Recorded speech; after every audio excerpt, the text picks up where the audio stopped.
Welcome students, engineers gateway के YouTube platform पर मैं ललित राठी आपका स्वागत करता हूं।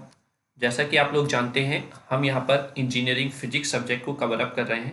साथ ही साथ आपको इंजीनियर्स गेटवे के इस यूट्यूब प्लेटफॉर्म पर at free of cost engineering physics के साथ साथ फंडामेंटल ऑफ मैकेनिकल इंजीनियरिंग की वीडियोज़ भी रेगुलरली आपको प्रोवाइड की जा रही हैं। और मैं आशा करता हूं और उम्मीद भी करता हूं कि आप लोगों को ये सारी जो टॉपिक्स हैं या वीडियोस हैं वो आपको बहुत अच्छे से क्लियर हो रही होंगी। अगर आपको कहीं पर भी किसी भी टॉपिक से संबंधित कोई डाउट है तो आप हमें कमेंट बॉक्स में लिखकर कमेंट करके ज़रूर पूछ सकते हैं। आपका हर एक कमेंट हम लोगों के लिए एनर्जी का काम करता है कि हमारे बच्चे हमसे जुड़े हुए हैं और रेस्पॉन्स कर रहे हैं। यानी कि हम जो डेटा आप तक पहुंचाने की कोशिश कर रहे हैं, इंफॉर्मेशन पहुंचाने की कोशिश कर रहे हैं, वो आप तक डिलीवर हो रही है।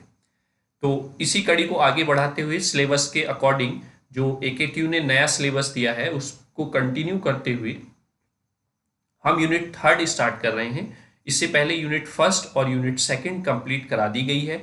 अगर आपने नहीं देखा है तो आप प्लेलिस्ट जाकर चेक कर सकते हैं। वहां पर आपको यूनिट वाइज हर एक टॉपिक आपको वीडियो के माध्यम से प्रोवाइड किया जा चुका है। ठीक है। साथ ही हम धीरे धीरे जो लेक्चर्स के पीडीएफ नोट्स हैं वो भी टेलीग्राम चैनल पर प्रोवाइड करा रहे हैं। अगर आपने टेलीग्राम चैनल ज्वाइन नहीं किया है तो आप उसको भी जाकर ज्वाइन कर लीजिए। तो यूनिट थर्ड जो है उसका नेम है वेव ऑप्टिक्स।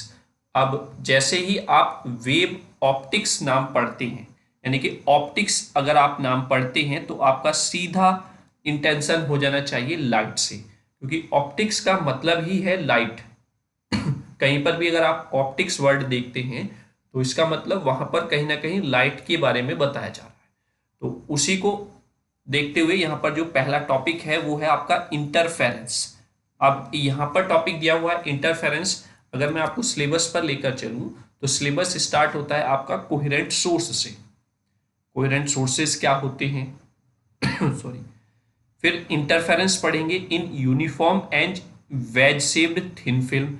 तो जो यूनिफॉर्म और वेज शेप थिन फिल्म में आप इंटरफेरेंस पढ़ेंगे उससे पहले आपको इंटरफेरेंस का तो पता होना चाहिए कि इंटरफेरेंस क्या है। तो आज की वीडियो में इंटरफेरेंस क्या है, कोहेरेंट सोर्सेज क्या होते हैं, क्या क्या कंडीशंस होती हैं कोहेरेंट सोर्सेज के लिए, या फिर क्या क्या नेसेसरी कंडीशंस है इंटरफेरेंस अचीव करने के लिए, क्या क्या टाइप्स होते हैं इंटरफेरेंस के, उनके लिए कंडीशंस क्या क्या होती हैं, वो सारा कुछ हम यहाँ पर कवर अप करेंगे। क्योंकि जब हम मूव ऑन करेंगे अपने next topic interference in uniform thin film, तब हमें कोई भी प्रॉब्लम ना आए या फिर हम उस वीडियो को देखते हुए कोई भी स्टूडेंट ये ना सोचे कि इंटरफेरेंस क्या होता है। ठीक है। तो उससे पहले आपके लिए बहुत ही इंपॉर्टेंट है ये जो वीडियो हम यहाँ पर आपको प्रोवाइड करा रहे हैं। ठीक है। तो स्टार्ट करते हैं अपना इंटरफेरेंस के बारे में। तो जैसा कि आप देख रहे होंगे यहाँ पर इंटरफेरेंस हेडिंग लिखा हुआ है और इसमें कुछ डिस्क्रिप्शन लिखा हुआ है, वो मैं आपको डिलीवर करने की कोशिश करूंगा और कोशिश करूंगा कि आपको अच्छे से समझ आ सकूं कि इंटरफेरेंस जनरली होता क्या है। तो यहाँ पर लिखा हुआ है one of the fundamental properties of light is its ability to interfere with itself. यानी कि लाइट की इतनी सारी प्रॉपर्टीज होती हैं, उसमें से एक एबिलिटी जो लाइट की है वो है इंटरफेरेंस करने की विद इटसेल्फ। आगे लिखा हुआ है most people observe optical interferences on A daily basis. क्योंकि आप फिजिक्स सब्जेक्ट पढ़ रहे हैं तो फिजिक्स सब्जेक्ट ही ऐसा है जो आपके इर्द गिर्द ही घूमता रहता है।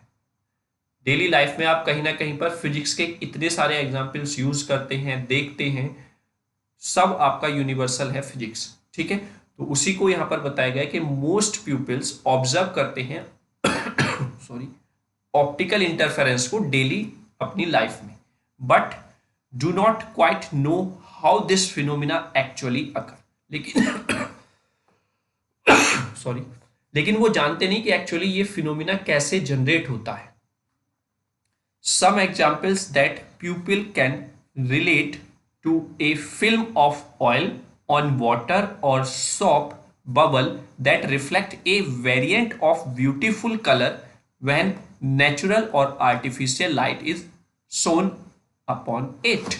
जैसे कि अगर मैं एक एग्जाम्पल आपको बताऊं तो आपने देखा होगा कि अगर कोई तेल की अगर कोई बूंद है या फिर वाटर है तेल की कोई बूंद अगर वाटर पे गिर जाती है या सॉप जो साबुन का बबल होता है, और अगर आप उन दोनों पर कोई भी लाइट इंसिडेंट करते हैं, चाहे आप उसको सन में रख लें या फिर अपने रूम में ही कोई लाइट उस पर इंसिडेंट करें, तो आप वहां पर देखते हैं कि कलरफुल लाइट आपको वहां पर, ब्यूटीफुल कलर्स आपको वहां पर दिखाई देते हैं। This dynamic interplay of occurs drives from the simultaneously reflection of light from both the inside and outside surfaces of the bubble। यानी कि आप देख रहे होंगे कि बबल जो होता है वो उसकी शेप कुछ इस तरीके से है, तो जब इस पर लाइट इंसिडेंट होगी तो इसके इनर सरफेस से और इसके आउटर सरफेस से लाइट क्या होगी, रिफ्लेक्ट होगी। तो यही लाइट्स जब आगे जाकर एक दूसरे से मिलती हैं तो वही आपका इंटरफेरेंस या ब्यूटीफुल कलर्स आपको प्रोवाइड कराती हैं या दिखाती हैं। The two surfaces are very close together, क्योंकि ये दोनों सर्फेसेस बहुत क्लोज होते हैं एक दूसरे के। Only a few microns thickness, यानी कि बहुत कम थिकनेस होती है between both the surfaces of the bubble, and light reflected from the inner surface interferes both constructively and destructively. और जो दोनों सरफेस से लाइट आपके आगे जाकर पास होती है, जैसा कि मैंने आपको बताया, और ये आगे जाकर इंटरफेयर करती हैं एक दूसरे के साथ, तो वहां पर जो रिजल्ट मिलता है वो कंस्ट्रक्टिव और डिस्ट्रक्टिव मिलता है। अब ये कंस्ट्रक्टिव और डिस्ट्रक्टिव क्या है ये अभी हम आगे समझेंगे। ये अभी मैंने आपको थोड़ा सा जोड़ने की कोशिश की है जो आप अपनी जनरल लाइफ में देखते हैं इंटरफेरेंस को। ठीक है, चलिए आगे देखते हैं। अब यहां पर क्या लिखा गया है इंटरफेरेंस के बारे में। Interference in physics, the net effect of the combination of two or more wave trains moving on intersecting or coincident path। यानी कि अगर दो सोर्सेस से, दो या दो से ज्यादा वेव्स या दो से ज्यादा सोर्सेस से वेव्स आगे बढ़ रही हैं और वो आगे जाकर कहीं पर कोइंसिडेंट करती हैं या इंटरसेक्ट करती हैं एक दूसरे को, तो वही कॉम्बिनेशन क्या जनरेट करता है, interference. The effect is that of the addition of the amplitude of the individual waves at each point affected by more than one wave. तो यही जो वेव्स के एम्पलीट्यूड हैं आगे जाकर जब मिलते हैं इंडिविजुअल वेव्स के, तो यही जनरेट करते हैं आपका एक नया एम्पलीट्यूड, जिसको आप बोलते हैं इंटेंसिटी ऑफ लाइट। ठीक है, जो इंडिविजुअल वेव्स के एम्पलीट्यूड हैं वही जाकर आप आपस में आगे क्या होते हैं, ऐड होते हैं और आपको एक नई वेव देते हैं, उसकी इंटेंसिटी वेव की चेंज होती है, जो आपको इंटरफेरेंस प्रोवाइड कराता है। जैसा आप यहां पर देख रहे होंगे कि एक वेव, अगर मैं कलर चेंज कर लेता हूं व्हाइट, क्योंकि ये ऑलरेडी ब्लैक है। चलिए, तो अगर आप यहां पर देखें, ये इस तरीके से आगे बढ़ रहा है। एक सेकेंड, ये शायद नो कलर सेलेक्ट हो गया है। चलिए, I think now is that clear. One second, हाँ नहीं, यहाँ पर दिख नहीं रहा है, मैं आपको ब्लैक कलर से ही दिखा देता हूँ। चलिए कोई नहीं, नॉट एन इशू। आप कुछ इस तरीके से पिक्चर देख रहे होंगे एक साइड से, है ना, ये सेम एज इट इज। आप दूसरी साइड से कुछ इस तरीके से ही पिक्चर्स देख रहे होंगे, इस तरीके से। तो यानी कि ये दो सोर्सेज हैं और दो सोर्सेज से वेव आगे बढ़ रही है, और ये जब वेव आगे बढ़ रही हैं तो आगे जाकर ये एक दूसरे से क्या कर रही हैं, इंटरसेक्ट कर रही हैं। तो इनके इंटरसेक्ट से ही आपको आगे जाकर नया एम्पलीट्यूड मिलेगा आपकी वेव का। ठीक है, वही आपका इंटरफेरेंस कहलाता है। ठीक है, तो आई होप इंटरफेरेंस आप जनरल लाइफ में कहां पर देखते हैं और क्या इंटरफेरेंस होता है, कैसे इंटरफेरेंस मिलता है, ये आपको क्लियर हुआ होगा। कुछ हद तक आपको क्लियर हुआ होगा। जब आप लास्ट तक पहुंचेंगे तो मैं गारंटी ले रहा हूं इंटरफेरेंस से संबंधित आपका कोई भी डाउट नहीं रहेगा, या क्या टाइप के इंटरफेरेंस, कितने टाइप के इंटरफेरेंस होते हैं, कैसे हम इंटरफेरेंस अचीव करते हैं, क्या क्या कंडीशंस होती हैं। ठीक है, वो सब आपका क्लियर हो जाएगा। अब इस इंटरफेरेंस को अचीव करने के लिए हमें कोहिरेंट सोर्सेज चाहिए, यानी कि ये जो दोनों सोर्सेज हैं ये कोहिरेंट होनी चाहिए। जैसा कि आपने सिलेबस में देखा था, सबसे पहला टॉपिक भी कोहिरेंट सोर्सेज ही था। तो वो इसीलिए था क्योंकि इंटरफेरेंस अचीव ही तब हो सकता है जब आपके पास दो सोर्सेस कोहेरेंट हों। क्वेश्चन पूछा जाता है why two non coherent sources या फिर जनरल लाइट्स जो आपके घरों में यूज होती हैं, अगर आप उनको देखें तो वहां से आपको इंटरफेरेंस नहीं दिखता है। मतलब अगर आपने एक ही रूम में दो लाइट्स लगाई हुई हैं, दोनों को ऑन किया है, तो दोनों की लाइट आपस में कहीं ना कहीं पे टकरा रही होंगी, लेकिन आपको वो इंटरफेरेंस पैटर्न नहीं दिखेगा क्योंकि वो सोर्सेज आपके कोहेरेंट नहीं है। तो इसका मतलब इंटरफेरेंस का जो रीढ़ की हड्डी है वो सोर्सेज कैसे होने चाहिए, कोहेरेंट सोर्सेज होने चाहिए। Is that clear? तो चलिए कोहेरेंट सोर्स को समझ लेते हैं, ये क्या चीज है। तो what are the coherent sources, यहां पर देखेंगे if the waves emitted from the two light sources have the same frequency and constant phase difference, then the two sources are said to be coherent sources। कहने का मतलब क्या है कि अगर कोई वेव्स एमिट हो रही हैं दो लाइट सोर्सेज से और उन दोनों सोर्सेज की जो लाइट है उनकी सेम फ्रीक्वेंसी है और कांस्टेंट फेज डिफरेंस है दोनों के बीच में, तो वो दोनों सोर्सेज जो हैं वो कोहेरेंट सोर्सेज कहलाएंगे। पहला point clear. It is possible to have the interference of light with coherent sources। और फिर अगर दो coherent sources हैं तो उसमें पॉसिबिलिटी है कि आपकी अगर लाइट इंटरसेक्ट करेंगी तो you get the interference। Here the randomly phased light waves will constantly produce dark and bright fringes at every point। आगे क्या बोला गया है कि यही वेव्स जो दो हैं आगे जाकर अगर एक दूसरे से इंटरसेक्ट करती हैं या कोलाइड करती हैं तो यही कंटिन्यूअसली प्रोड्यूस करेंगी डार्क और ब्राइट फ्रिंजेस। अभी डार्क और ब्राइट फ्रिंजेस क्या हैं उस पर आपको गौर नहीं करना है, सबसे पहले आप यही समझेंगे कि वही दोनों सोर्सेज की लाइट आगे आपको टकराती है और कुछ आपको वहां पर टाइप्स ऑफ इंटरफेरेंस प्रोवाइड कराएगी। ठीक है, then but it can not be noted since it occurs randomly, क्योंकि ये बहुत जल्दी जल्दी होता है तो ये जल्दी से नोटिस नहीं किया जाता है। A point may have a dark fringe at one moment and bright fringe at the next moment. इस प्रोसेस में एक पॉइंट पर अगर पहले आपको डार्क मिला है तो नेक्स्ट आपको ब्राइट मिलेगा, फिर डार्क मिलेगा, फिर ब्राइट मिलेगा। यही मोमेंट आपका कंटिन्यूअसली चलता रहता है। So this phenomena will eliminate the interference effect and the observer can visualize only an average brightness value। ठीक है, तो यानी कि यही जो फिनोमिना है यही एलिमिनेट करता है इंटरफेरेंस इफेक्ट को एंड जो ऑब्जर्वर होता है वो विजुअलाइज कर पाता है ओनली ए एवरेज ब्राइटनेस। जब हम देखते हैं जनरली तो हम केवल एक एवरेज ब्राइटनेस को वहां पर ऑब्जर्व कर पाते हैं, हमें वो छोटी चीज नहीं दिखती कि पहले ब्राइट मिल रहा है फिर डार्क फिर ब्राइट फिर dark. As an observer can not observe the interference is not said to be sustained interference. ठीक है, तो अगर हम ऑब्जर्व नहीं कर रहे हैं तो ये नहीं है कि interference is not said to be sustained interference. ठीक है, वो क्योंकि हम नॉर्मल आइज से उसको नहीं देख पाते कि कहां पर हमें डार्क मिल रहा है कहां पर ब्राइट मिल रहा है। ठीक है, तो आई होप कि कोहेरेंट सोर्सेज क्या होते हैं वो पॉइंट टू पॉइंट आपको थोड़ा सा क्लियर हुआ होगा। ठीक, चलिए आगे देख लेते हैं। अब कैरेक्टरिस्टिक्स से और अच्छे से क्लियर हो जाएगा कि कोहेरेंट सोर्सेज की क्या क्या कैरेक्टरिस्टिक्स होनी चाहिए। तो यहाँ पर लिखा हुआ है कैरेक्टरिस्टिक्स ऑफ कोहेरेंट सोर्सेज, क्योंकि आपके सिलेबस में है तो पूछ कुछ भी सकता है। ठीक है, तो कि ऐसे बोल सकता है कि write down the characteristics of the coherent sources, है ना। तो उसको देखते हैं।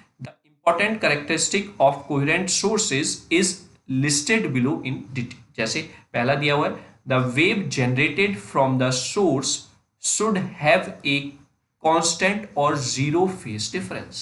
जैसा हमने डिस्क्रिप्शन में पढ़ा कि अगर दो सोर्सेज से लाइट एमिट हो रही है और दोनों के बीच में सेम फ्रीक्वेंसी और कांस्टेंट फेज डिफरेंस है या जीरो फेज डिफरेंस है तो वो कोहेरेंट सोर्सेज होंगे। तो इन्हीं दो पॉइंट्स को यहाँ पर कैरेक्टरिस्टिक बोला गया है। पहला कि कांस्टेंट या फिर जीरो फेज डिफरेंस होना चाहिए दोनों या दो से ज्यादा जो सोर्सेज है उनके लाइट के बीच में। Then the waves should have a single frequency, यानी कि एक से ज्यादा 2 वेव हो, 3 हो, 4 हो, 5 हो, सबकी फ्रीक्वेंसी सिंगल होनी चाहिए, यानी कि सेम फ्रीक्वेंसी होनी चाहिए। तो वो सोर्सेज आपके कोहेरेंट सोर्सेज कहलाएंगे। The waves should be monochromatic in nature. इसी वजह से हम बोल देते हैं कि जो वेव है वो मोनोक्रोमेटिक है नेचर में, ठीक है, यानी कि उसका कलर सेम है, सेम डायरेक्शन है, इस तरीके से हम उसको मोनोक्रोमेटिक बोल देते हैं। क्लियर हुआ?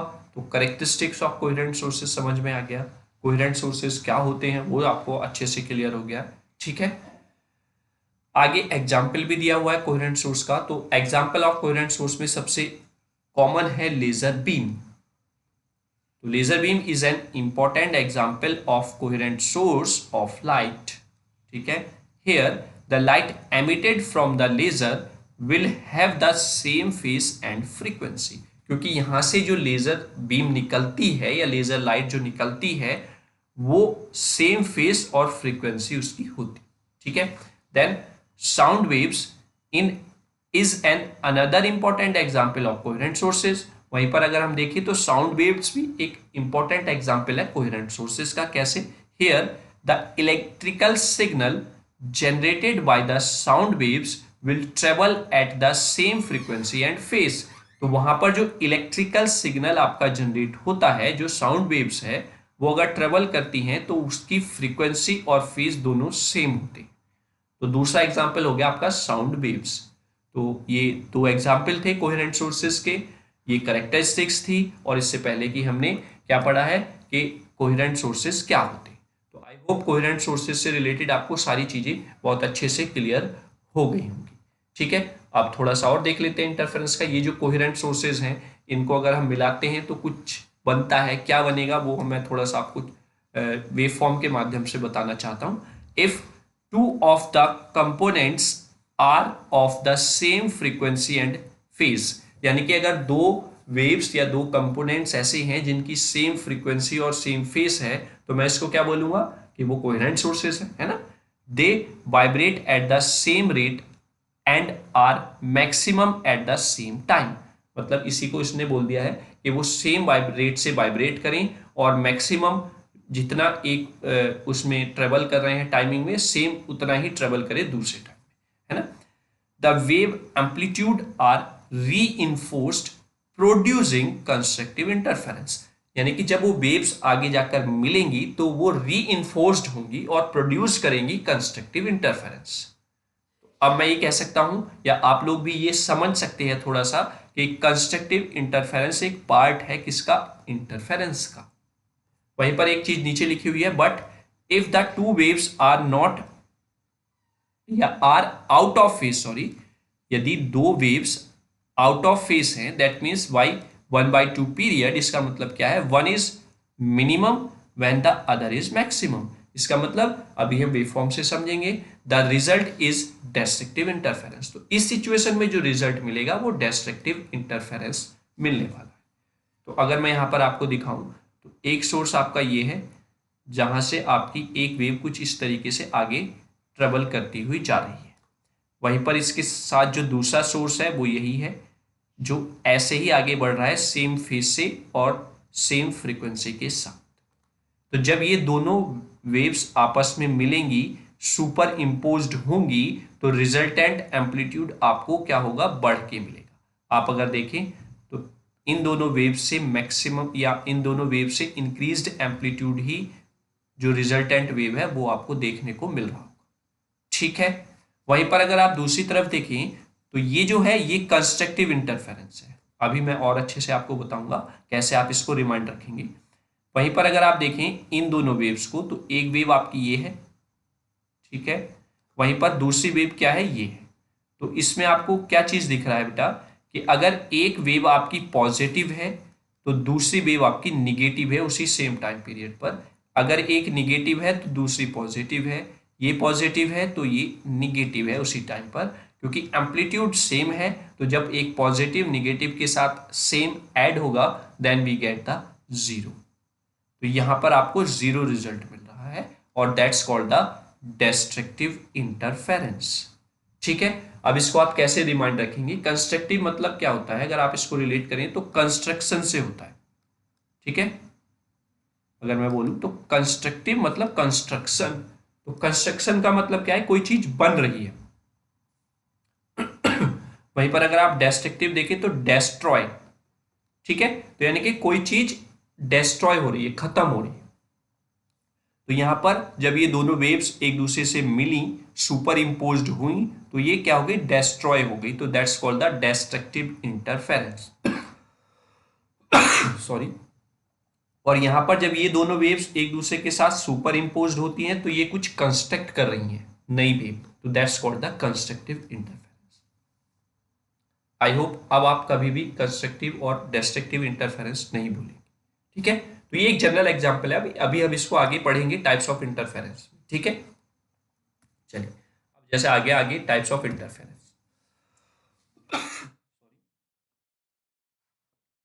तो टाइप्स ऑफ इंटरफेरेंस में हम देखते हैं, जैसा मैंने बताया, the interference of light wave is mainly classified into two types, there are given below. First one is the constructive interference, sorry, और second one is the destructive interference. तो एक कंस्ट्रक्टिव इंटरफेरेंस हो गया, एक डेस्ट्रक्टिव इंटरफेरेंस हो गया। अब constructive interference क्या है उसको देख लेते हैं। वैसे मैंने आपको पीछे बता ही दिया है, लेकिन डेफिनेशनली फॉर्म में हम देखें, if the crest of one wave falls on the crest of another wave, मतलब कि अगर एक वेव कुछ इस तरीके से है तो दूसरी वेव भी कुछ इस तरीके से ही हो उसी टाइम पीरियड पर सेम, तो इसका क्रेस्ट इसके क्रेस्ट पर क्या हो रहा है, सुपर इम्पोज्ड हो रहा है, then the amplitude of the wave become maximum and it forms the constructive interference of light। तो जब ये दोनों वेव्स आपस में मिलेंगी, अगर मैं आपको एग्जांपल दूं, ये भी वन है एम्पलीट्यूड और ये भी वन है, तो दोनों जब ऐड होंगे या सुपर इम्पोज्ड होंगे then we get amplitude 2, it becomes 2 amplitude, ठीक है। तो जब कुछ मिला है यानी कि कुछ नया बना है तो that's called the constructive interference. Here the resultant waves will have the same phase and the same displacement। तो जो रिजल्टेंट वेव है अगर हम उसको भी देखें तो ये सेम फेस और सेम डिस्प्लेसमेंट के साथ आपको मिलेगी, ऐसा नहीं है कि ये भी चेंज हो जाएगी। अगर इस टाइम पीरियड पर ही देखें तो कुछ इस तरीके से आपको ये वेव भी दिखाई देगी, कुछ इस तरीके से, ठीक है। तो ये आपका कंस्ट्रक्टिव इंटरफेरेंस हो जाता है, ठीक है। चलिए अब आते हैं दूसरे टाइप पे, डेस्ट्रक्टिव इंटरफेरेंस। डेस्ट्रक्टिव इंटरफेरेंस क्या कहता है, if the crest of one wave falls on the dip of the another wave, मतलब कि अगर एक वेव आपकी कुछ इस तरीके से है, एक वेव का पॉजिटिव वैल्यू है और दूसरे वेव का वहीं पर निगेटिव वैल्यू है, कुछ इस तरीके से अगर आपको मिल रहा है तो दैट मीन्स पॉजिटिव वैल्यू जब निगेटिव सेम वैल्यू से मिलेगी then you get the result 0, ठीक है। मतलब अगर ये +1 है और ये -1 है, जब ये दोनों आपस में एक दूसरे के साथ सुपर इम्पोज होंगे then finally we get the 0, then the amplitude of the wave becomes minimum, minimum या फिर हम बोलें 0, 0 बोलेंगे तो बेटर रहेगा, becomes the 0। This phenomena is called the destructive interference, और यही फिनोमिना क्या कहलाता है, destructive interference. Here the phase and displacement of the resultant wave are not the same, same नहीं है क्योंकि यहां पर तो 0 हो गया बिल्कुल, ठीक है। तो वहां पर आपका same phase and same displacement था, जो रिजल्टेंट आपको वेव मिल रही थी, यहां पर जो डेस्ट्रक्टिव इंटरफेरेंस पे आपको वेव मिल रही है वो आपका फेस और डिस्प्लेसमेंट सेम नहीं है, ठीक है। तो I hope types of interference दोनों आपको बहुत अच्छे से क्लियर हो गए होंगे, और मैं गारंटी ले रहा हूं अब आप कभी नहीं भूलेंगे कंस्ट्रक्टिव इंटरफेरेंस को और डेस्ट्रक्टिव इंटरफेरेंस को, ठीक है। इसको वेव फॉर्म में भी देख लेते हैं, जैसा मैंने अभी पीछे एक वेव फॉर्म के हेल्प से आपको बताया था, उसी तरीके से हमने यहाँ पर दो वेव ले ली हैं, वेव ए और वेव वी। तो दोनों का एम्पलीट्यूड सेम है, माना मैंने इसका एम्पलीट्यूड 1 है और इसका एम्पलीट्यूड भी 1 है, तो जब आप इन दोनों वेव का सुपर इम्पोज्ड होंगी एक दूसरे के साथ या कोलाइड करेंगी तो यू गेट द एम्पलीट्यूड 2। और आप देख रहे होंगे कि वेव का जो नेचर है वो भी सिमिलर है जो आपकी वेव ए और बी है दोनों की, ठीक है। तो ये आपका कंस्ट्रक्टिव इंटरफेरेंस हो जाता है, ठीक है, that's called the constructive interference. वहीं पर अगर हम यहां पर देखें तो ये आपकी वेव कुछ यहां से स्टार्ट हो रही है, वहीं पर ये निगेटिव वैल्यू है और ये पॉजिटिव वैल्यू है उसी इंटरवल के लिए। तो जब ये पॉजिटिव वैल्यू और निगेटिव वैल्यू आपस में मिलेंगी तो रिजल्ट तो आपको 0 ही मिलेगा, ठीक है, क्योंकि दोनों सोर्सेज का एम्पलीट्यूड क्या है, सेम है, and you get the result 0। तो रिजल्टेंट जो आपको वेव मिलेगी वो 0 एम्पलीट्यूड के साथ मिलेगी, that's called the destructive interference, ठीक है। तो ये आपका डिस्ट्रक्टिव इंटरफेरेंस हो जाएगा। वहीं पर आप जब आगे पढ़ेंगे तो एक पाथ डिफरेंस की कंडीशन होती है, तो मैं यहां पर लिख देता हूं, कंस्ट्रक्टिव इंटरफेरेंस तब मिलेगा जब दो वेव्स के बीच में पाथ डिफरेंस n लैम्डा होगा। दैट मीन्स n की वैल्यू यहां पर 0 1 2 3 इस तरीके से आपकी रहेगी, ठीक है। तो ये पाथ डिफरेंस होना चाहिए फॉर द कंस्ट्रक्टिव इंटरफेरेंस, क्योंकि अगर आपसे पूछे कि what is the path difference when या where you get the constructive interference, तो जब दोनों वेव्स के बीच में पाथ डिफरेंस n लैम्डा होगा तब आपको कंस्ट्रक्टिव इंटरफेरेंस मिलेगा। वहीं पर अगर आप डिस्ट्रक्टिव इंटरफेरेंस देखें तो उसके लिए पाथ डिफरेंस दो वेव्स के बीच में होना चाहिए क्या, 2n plus minus 1/2 into lambda, ठीक है। यानी कि यहां पर पाथ डिफरेंस क्या होना चाहिए, 2n प्लस माइनस 1, कुछ भी हो सकता है, प्लस ले लीजिए या माइनस ले लीजिए, बाई 2 और मल्टीप्लाई होगी वहां पर लैम्डा के साथ, क्योंकि n की वैल्यू यहां पर 0 1 2 3 इस तरीके से आपकी मिलेगी, ठीक। जब आप प्लस ले रहे हैं तो n की वैल्यू 0 से स्टार्ट होगी, जब आप माइनस ले रहे हैं तो n की वैल्यू 1 से स्टार्ट होगी, ठीक है। क्योंकि अगर आप माइनस में 0 वैल्यू रखेंगे तो फिर -1 आएगा, वो कोई पार्ट डिफरेंस, मतलब वो पार्ट डिफरेंस नेगेटिव में हो जाएगा आपका, ठीक है, कोई प्रॉब्लम नहीं। लेकिन आप ये ध्यान रखिए जब आप न्यूमेरिकल करेंगे उसके हिसाब से मैं आपको बता रहा हूँ। अगर आप प्लस वाली वैल्यू ले रहे हैं तो n की वैल्यू आप 0 से स्टार्ट करेंगे, अगर आप माइनस वाली वैल्यू ले रहे हैं पार्ट डिफरेंस के लिए तो आप 1 से वैल्यू को स्टार्ट करेंगे, ठीक है। तो पार्ट डिफरेंस के फॉर्म में अगर आपसे पूछता है तो आपको ये बताना है।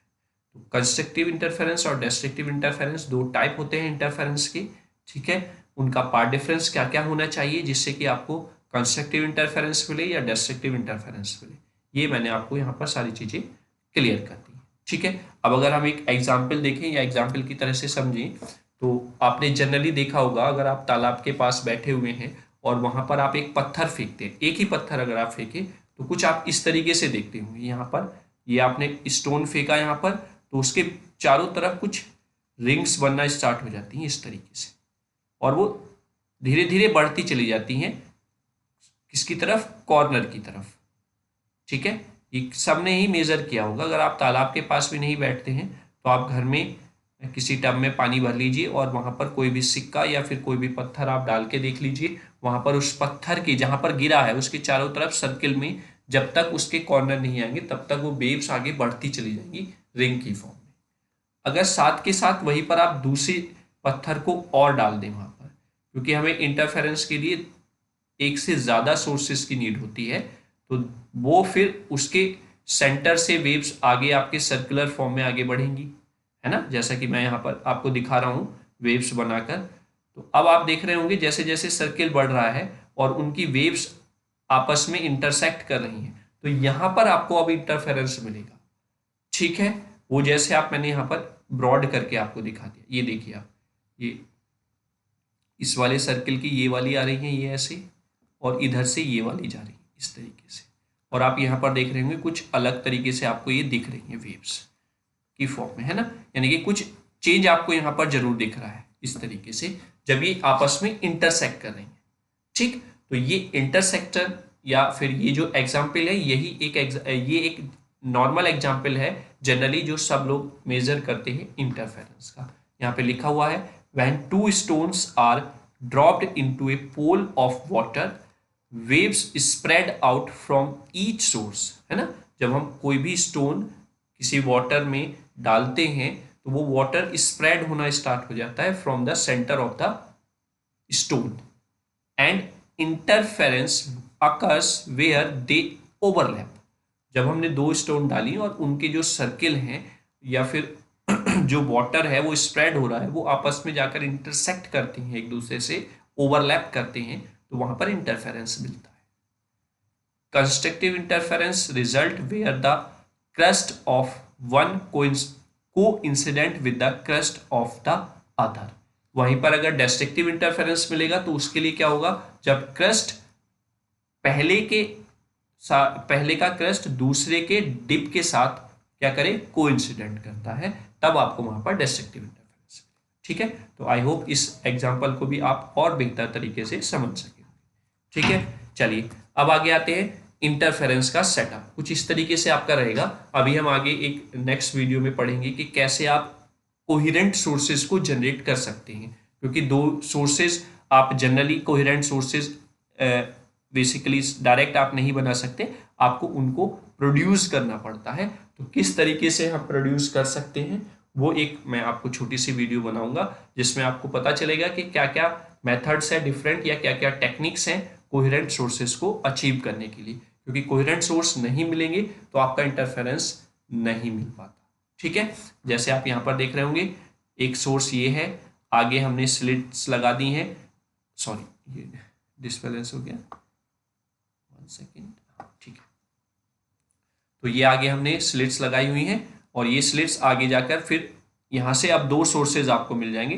तो आप कुछ याद भी आप लोगों को आ रहा होगा इसे देखकर, यंग्स डबल स्लिट एक्सपेरिमेंट कुछ इस तरीके से ही होता है। ठीक है, और आगे जाके जब हम स्क्रीन पर मेजर करते हैं तो कुछ इस तरीके से आपको रिजल्ट मिलेगा।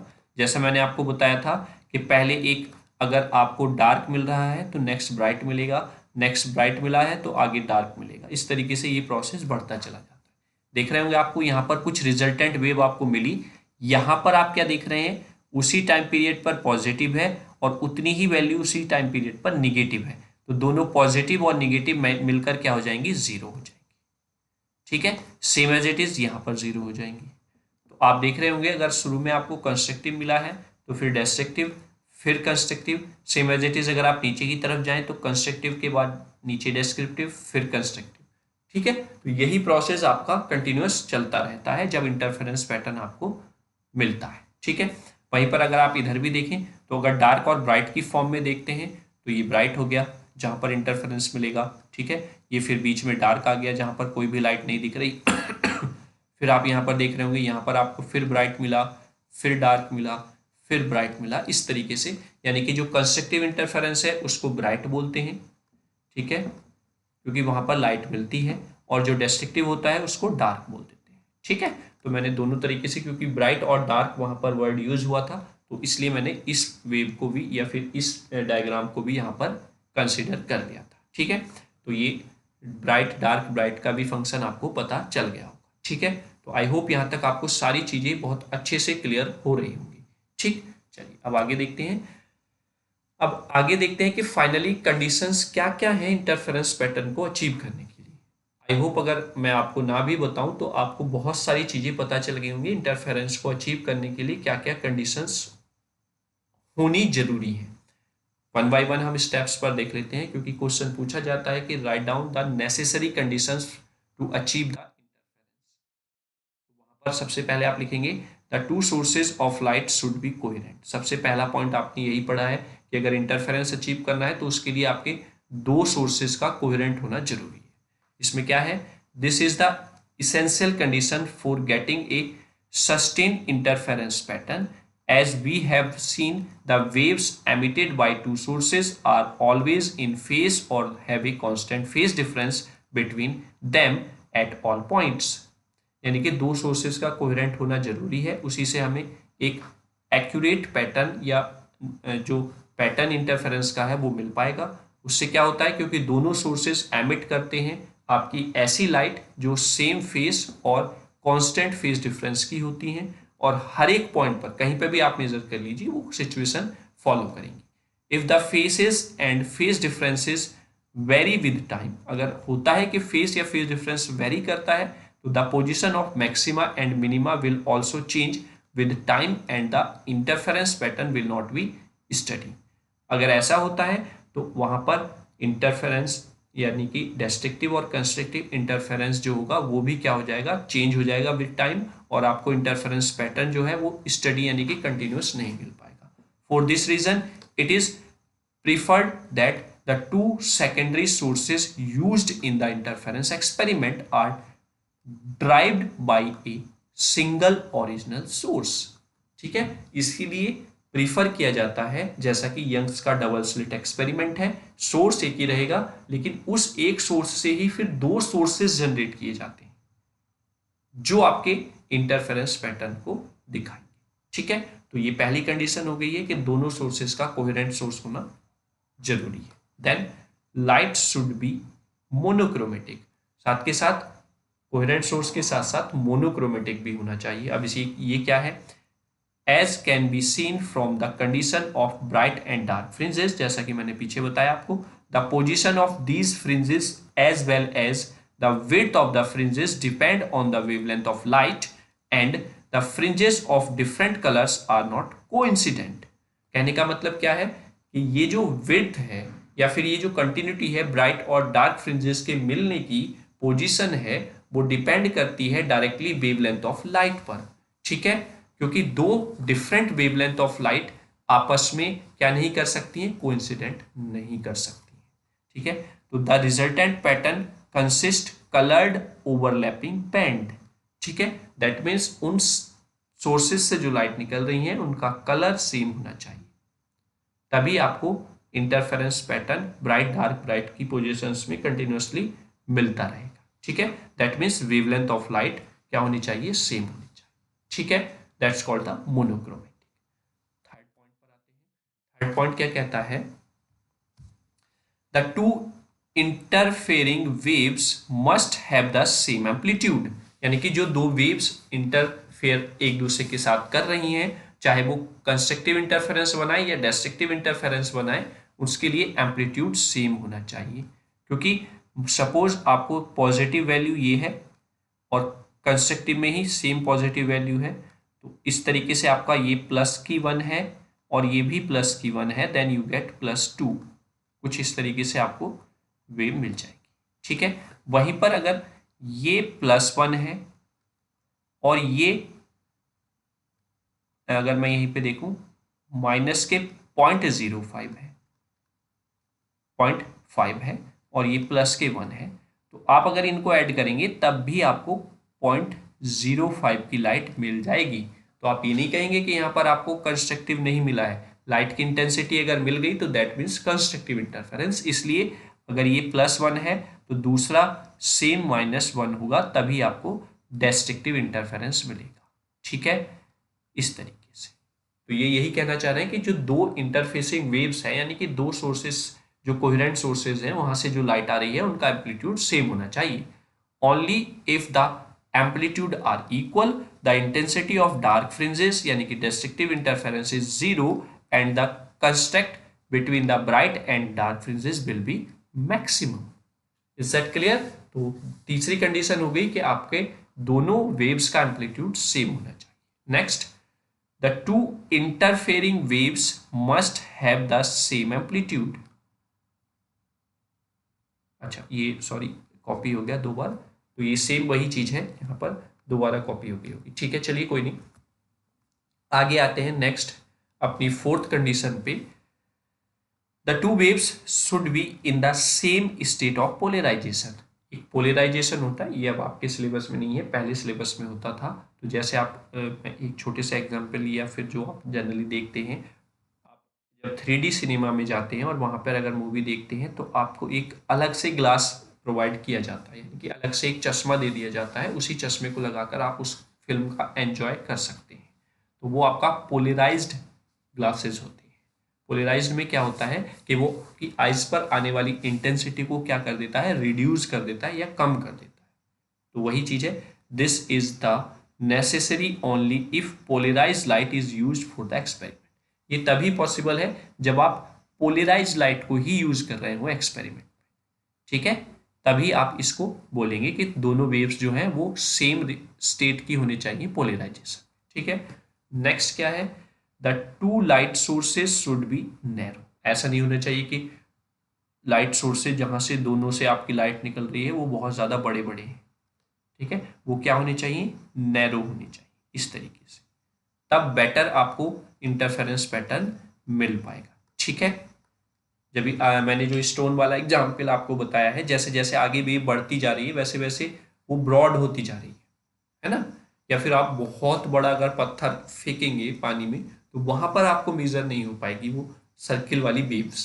अगर आप कोई छोटा स्टोन फेंकेंगे तो वो आपको अच्छे से विजिबल होगा, क्योंकि वहां पर जो सोर्स है उसकी जो विड्थ है वो बहुत नैरो रहेगी कंपेयर टू एक बड़ा अगर आपने स्टोन कहीं पर वाटर में डाला है तो उसके कंपैरिजन में। तो यही चीज लिखी हुई है, if the slits are broad the distance from the different points along the slit to a given point on the screen are significantly different, and therefore the wave coming through the same slit will interfere among themselves, causing blurring of the interference pattern। वहां पर intersection होगा, लेकिन वो जो intersection आपको मिलेगा और वहां से जो इंटरफेरेंस आपको मिलेगा वो आपका ब्लरिंग फॉर्म में मिलेगा, ब्लर्ड मिलेगा। ठीक है, क्लियर हुआ? Next, the interfering light waves should be in the same state of polarization। ये उसी का है जो पोलराइजेशन वाला कंडीशन होता है, उसी के लिए यहाँ पर है। Otherwise the points where the wave meet in the opposite phase will not be completely dark and the interference pattern will not be distinct। ये नॉर्मली उसी के लिए है सॉरी, अगर आप पोलराइज लाइट का यूज कर रहे हैं तब। तो ये कुछ कंडीशंस थी, मेनली कंडीशन 3 है। आपका कोहेरेंट सोर्स होना चाहिए, मोनोक्रोमेटिक होना चाहिए, सेम एम्पलीट्यूड होना चाहिए, और फोर्थ आप बोल सकते हैं कि सोर्सेज जहां से लाइट आ रही है उनका नैरो होना जरूरी। ठीक है, तो ये 4 इंपॉर्टेंट पॉइंट्स हैं इंटरफेरेंस पैटर्न को अचीव करने के लिए। ठीक है, तो स्टूडेंट्स मैं आशा करता हूं कि अब इंटरफेरेंस से रिलेटेड आपको कोई भी चीज या कोई भी डाउट नहीं होगा। कौन से टाइप्स होते हैं, कौन से टाइप को अचीव करने के लिए पावर डिफरेंस कितना होना चाहिए, ठीक है, या कौन से टाइप को आप ब्राइट बोलते हैं, कौन से टाइप को आप डार्क बोलते हैं, कैसे आपका कंस्ट्रक्टिव इंटरफेरेंस मिलता है, कैसे आपका डिस्ट्रक्टिव इंटरफेरेंस मिलता है। और लास्ट में मैं आपको एक और इजी तरीके से या इजी वे में आपको बता देता हूं इंटरफेरेंस का मतलब। इंटरफेरेंस है तो देसी लैंग्वेज में अगर मैं बोलूं, अगर दो पक्ष या दो दोस्त या दो दुश्मन आपस में लड़ रहे हैं और वो एक दूसरे की बात में मतलब एक दूसरे से बहस कर रहे हैं और बीच में कोई अदर पर्सन आकर उनकी बात को काट देता है, तो उसको क्या बोलते हैं, तू इंटरफेयर मत कर हमारे बीच में, है ना। तो दैट मीन्स इंटरफेयर मीन्स क्या हो गया, किन्हीं दो वेव्स का आपस में क्रॉस होना या मिलना या कोइंसिडेंट करना, वही इंटरफेरेंस कहलाता है। और जब कोई किसी की बात के बीच में इंटरफेयर करता है तो अगर उस इंटरफेयर को देखा जाए तो वो उसके रिजल्ट के लिए रहता है, या तो वो रिजल्ट मिलेगा या नहीं मिलेगा। दैट मीन्स या तो वहां से कुछ कंस्ट्रक्ट होगा या वहां से सब कुछ डिस्ट्रॉय हो जाएगा। ठीक है, तो वहां से आप रिलेट करके इस जनरल एग्जाम्पल से आप क्लिक कर सकते हैं माइंड में कि इंटरफेरेंस क्या है या टाइप्स ऑफ इंटरफेरेंस क्या होते हैं। ठीक है, तो लेक्चर को एंजॉय करने के लिए आपका थैंक यू।